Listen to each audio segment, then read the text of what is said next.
और सीधे रुक कर लेते हैं, राज्यसभा में जेपी नड्डा बोल रहे हैं।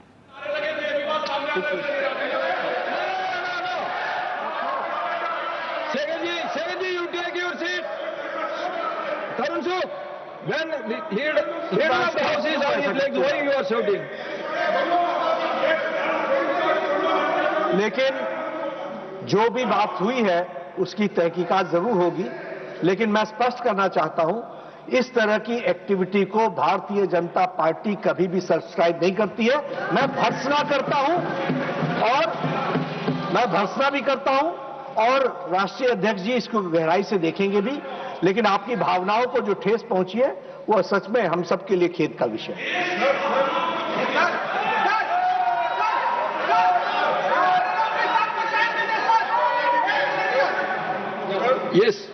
यस सर, मैं इसको पॉलिटिकल मुद्दा कभी बनाना नहीं चाहता और मैं कभी इस सदन में सालों से यहां हूं और निचले, लेकिन मैं एक शेड्यूल कास्ट हूं, मैं एक दलित हूं, मेरे को मदद करो, मेरी रक्षा करो बोल के कभी किसी के सामने गिड़गिड़ाया नहीं। मैं लड़ने की शक्ति है, मैं लड़ता हूं, लेकिन तुम मुझे अनटचेबिलिटी का ये करके शुद्धिकरण करके अपमान करते हो।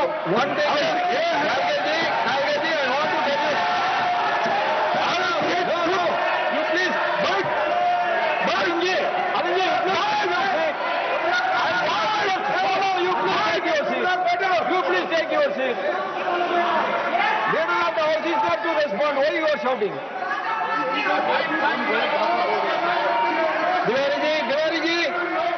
Tiwari ji, you all take your seat. What is this? When he is speaking, why you are all standing? Now, मैंने पहले कहा, House will respond. You please wait your seat. मैंने पहले कहा कि BJP does not subscribe to such activities, number 1। Number 2, ये हम सब के लिए खेद का विषय है, देश के लिए भी खेद का विषय है। हम इसकी तहकीकात भी करेंगे, लेकिन उसके बाद खड़गे साहब कहे कि तुम ऐसा करते हो, यह उचित नहीं है। जब हमने कहा कि we do not subscribe, Whoever has done it, it is wrong. Whoever has done it, it is wrong. How do I know that we all are. No, you take your seat, please. Let me explain. Let me explain on behalf of every member of this house. Let me explain my feeling. Now don't sensationalize, don't criticize. जो बात कही गई है, मैं कह रहा हूं कि भाई आपको जितनी दुख है उतना मुझे भी दुख है, मैं भी उसी सेंटिमेंट्स के साथ चल रहा हूं। लेकिन आप अगर कहेंगे कि तुमने किया, भाई हम कह रहे हैं तहकीकात करेंगे, we will go into the details of it and find out, and if anybody is found guilty, certainly action will be taken, and we respect Mr. Kharge और इनके सेंटिमेंट्स को भी हम रिस्पेक्ट करते हैं। लेकिन मेरा भी इनसे निवेदन है कि जब हमने कहा कि हम इसको सब्सक्राइब नहीं करते हैं, तो आप भी इसको पॉलिटिसाइज मत कीजिए, इसकी जरूर चिंता करिए। So, one minute. Let me make my observation. You please take your seat. Sir, मैं you can. No.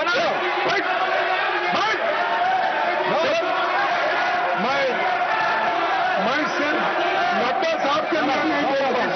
नड्डा साहब की बात नहीं है। मैं नड्डा साहब और किसी के बारे में बोलना नहीं चाहता। अगर वहां पर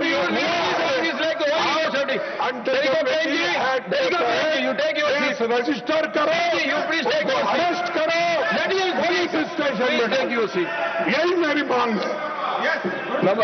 I will make my observation.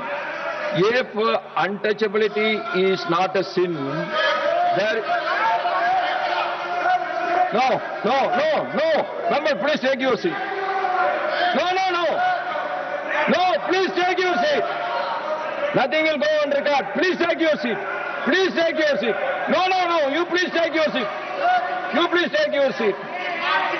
If untouchability is not a sin, there is no sin in this world. We all condemn irrespective of our party, irrespective of our ideology, irrespective of anything, We all condemn untouchability and we all are purified. There is no need for anyone to purify us again and again. No. What I am saying, you have listened to Nadaji now. I request the government also, those who have done the wrong thing, they will be investigated, they should be caught and they should be punished. There is no two different opinion on this. And honorable members, Sriman Praveen Chakravarti ji has given a notice rule 157 for disapproval of the Mines and Minerals Development Regulation Amendment Bill 2026. In this regard, I wish to inform the honorable member that the notice does not fall within the scope of the said rule. Further, there is no provision either in the Constitution of India or in the rules of the procedure and conduct of the business in the Council of States Rajya Sabha for giving a notice for disapproval of a bill. Hence, this notice is not admitted. Now, I call upon Srimati Sagarika Ghosh. Yeah, that when I am going for it, I will put the amendment for the vote when I am going for it. Now I am calling the speakers.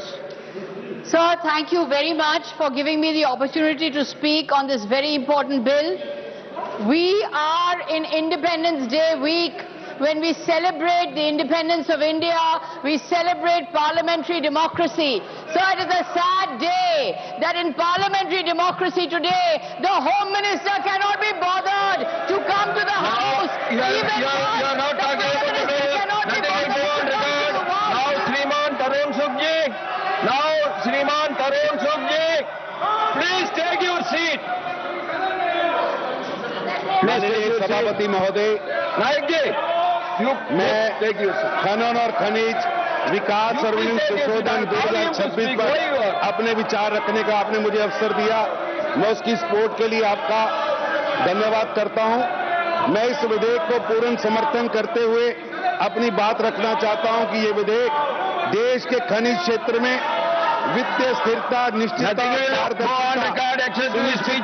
दिशा में एक महत्वपूर्ण कदम है। ये विधेयक खनिज संसाधनों के विकास को राष्ट्र हित और आर्थिक विकास और विकसित भारत 2047 की व्यापक दृष्टि के लिए बहुत महत्वपूर्ण है। मेरे भारत के अंदर सदियों से ही खनिज पदार्थों के का सही तरह से इस्तेमाल हो, इसके लिए चिंतन होता रहा है।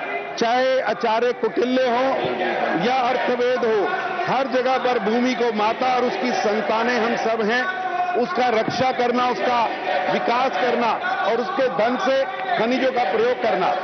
ये मैं आपसे निवेदन करता हूं कि खनिज संसाधन देश की आर्थिक और सामाजिक शक्ति के लिए महत्वपूर्ण आधार है। ये संसाधन कुछ राज्यों से अधिक मात्रा में उपलब्ध हैं, लेकिन इसका प्रयोग पूरा देश करता है। मैं इस विधेयक का समर्थन करता हूं और धरती के नीचे जो संपदा है वो किसी एक सरकार की जागीर नहीं है, पूरे राष्ट्र की है और आने वाली पीढ़ियों की सांझी अमानत है। आज ये सदन केवल एक व्यवस्था तय नहीं कर रहा, आज ये सदन ये तय कर रहा है कि भारत की भूमि का संपदा बिखराव की बेड़ नहीं चढ़ेगी। और ये आज का विधेयक मैं इसका समर्थन करता हूं और प्रधानमंत्री श्री नरेंद्र मोदी जी के विकसित भारत के संकल्प के लिए ये होना बहुत जरूरी है और मैं इसका समर्थन करता हूं। धन्यवाद। और विस्तार से जानकारियों के साथ हमारे सहयोगी प्रशांत हमारे साथ जुड़ गए हैं। प्रशांत, लोकसभा की कार्यवाही शुरू होते ही अनिश्चितकाल के लिए स्थगित हुई, लेकिन राज्यसभा में जिस तरह से उत्तराखंड में उनके मल्लिकार्जुन खड़गे गए हुए थे, उनकी सभा हुई और उसके बाद स्टेज को जिस तरह से शुद्धिकरण किया गया, ये मुद्दा जोरों पर गर्माता हुआ नजर आया, जिस पर जेपी नड्डा की तरफ से प्रतिक्रिया भी सामने आई। जी बिल्कुल, देखिए जिस तरह से हम स्वाति सुबह बात कर रहे थे कि जो आज भी संभावनाएं कम है कि लोकसभा कुछ सुचारू रूप से चल पाएगी या फिर नहीं। जैसे ही 11 बजे सदन की कार्रवाई शुरू हुई, सबसे पहले वंदे मातरम की शुरुआत हुई और उसके बाद स्पीकर ने ऐलान कर दिया कि निश्चित काल के लिए लोकसभा को स्थगित किया जाता है। लेकिन उससे पहले जब प्रधानमंत्री और गृह मंत्री जब सदन के अंदर पहुंचे थे, तभी उसी दौरान विपक्षी सांसदों ने नारे लगाने शुरू कर दिए थे, यानी कि आज भी पूरी तरह से हंगामे के मूड में विपक्ष नजर आ रहा था। हालांकि अब लोकसभा तो अनिश्चित काल के लिए स्थगित हो गई है और आगे समय बढ़ाया जाएगा, इसकी भी संभावनाएं स्वाति कम नजर आती है, क्योंकि खुद संसदीय कार्य मंत्री किरेन रिजिजू ने इस बात का इस बात का जिक्र किया था कि अगर विपक्ष चाहेगा तो आगे का जो सदन एक्सटेंड है उसको किया जा सकता है, लेकिन विपक्ष से चर्चा करके ही इस फैसले को लिया जाएगा। और ऐसी भी जानकारी मिल रही है कि जो एक ट्रेडिशन होता है कि जब सेशन खत्म होता है तो लोकसभा स्पीकर एक टी पार्टी रखते हैं अपने चेंबर में, वहां पर सभी जो फ्लोर लीडर्स है उनको बुलाया जाता है। तो ऐसे में अपोजिशन ने उस टी पार्टी को भी स्किप कर दिया है, ऐसे सूत्र हमारी जानकारी दे रहे हैं, यानी कि अपोजिशन उस टी पार्टी में भी नहीं पहुंचा जिसमें लोकसभा स्पीकर एक कर्टसी के तौर पर सभी फ्लोर लीडर्स से बातचीत करते हैं। एक शॉर्ट क्वेश्चन मैं आपसे करना चाहूंगी, हम चाहेंगे कि इस पर बहुत ही संक्षिप्त में जवाब दे। क्या ऐसी कोई गुंजाइश है कि राज्यसभा में अमित शाह बोल सकते हैं? जी, संभावनाएं बिल्कुल बनी हुई है, लेकिन नजर कम आती हैं क्योंकि जिस तरह से लगातार विपक्ष विरोध कर रहा है, जिस तरह से हमने देखा कि मल्लिकार्जुन खड़गे ने जिस हल्द्वानी में जो घटना हुई है उसका जिक्र किया और उसके बाद लगातार नारेबाजी हंगामा वहां पर देखने को मिल रहा है, तो लगता नहीं कि ज्यादा समय के लिए राज्यसभा भी चल पाएगी, उसको भी जल्दी अनिश्चितकाल लगातार गतिरोध देखने को मिल रहा है राज्यसभा में भी। बहुत शुक्रिया आपका प्रशांत, जानकारियां दर्शकों तक पहुंचाने के लिए।